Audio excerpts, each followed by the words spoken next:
வருகவே வருகவே வணங்கி பாடுகின்றேன் வருகவே வருகவே வருகவே வணங்கி பாடுகின்றேன் வருகவே அழகு தமிழ் கொண்டு உம்மை வரவேற்றோம் இனிய முகம் கொண்டு உம்மை வரவேற்றோம் அழகு தமிழ் கொண்டு உம்மை வரவேற்றோம் இனிய முகம் கொண்டு உம்மை வரவேற்றோம் வருகவே வருகவே வணங்கி பாடுகின்றேன் வருகவே வருகவே வருகவே வணங்கி பாடுகின்றேன் வருகவே.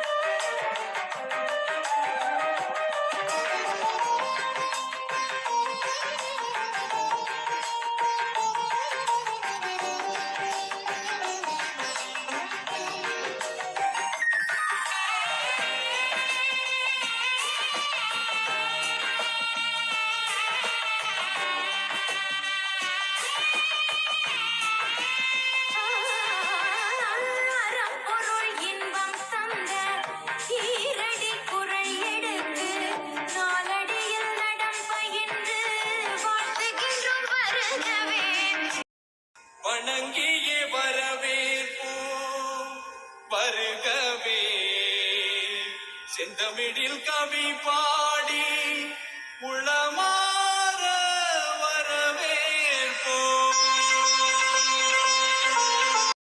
அனைவருக்கும் வணக்கம். நான் லக்ஷித் கிருஷ்ணன் 3ஆம் வகுப்பு படிக்கிறேன். கவிதையின் தலைப்பு தமிழ் அமுது.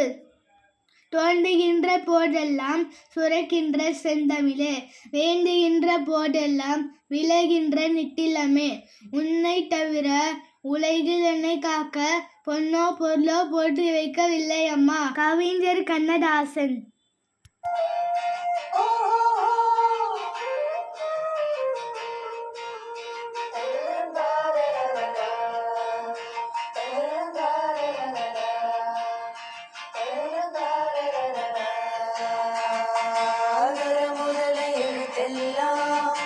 ஆதி பகவன் முதற்றே உலகு அகர முதல எழுத்தெல்லாம் ஆதி பகவன் முதற்றே உலகு பிறவி பெருங்கடல் நீந்துவன் நீந்தார் இறைவனடி சேராதார் பிறவி பெருங்கடல் நீந்துவன் நீந்தார் இறைவனடி சேராதார்.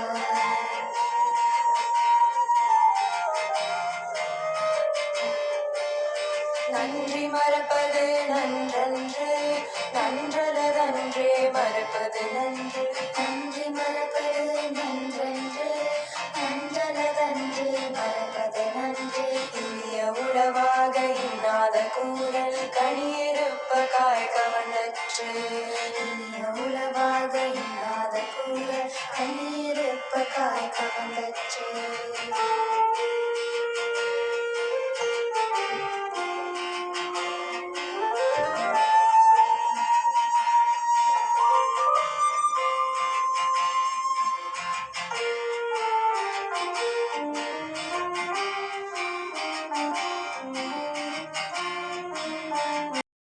அனைவருக்கும் அன்பான வணக்கம்.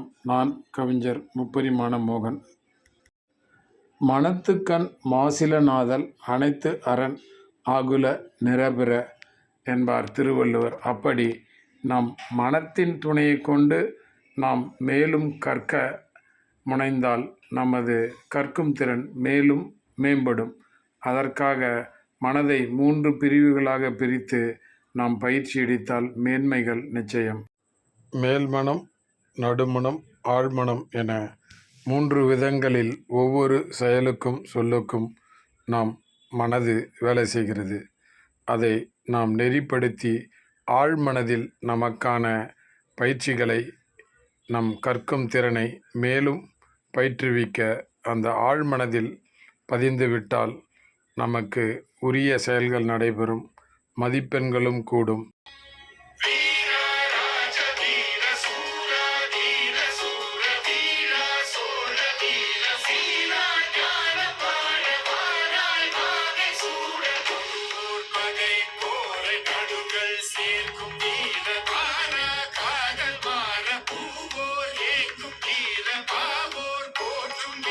துறை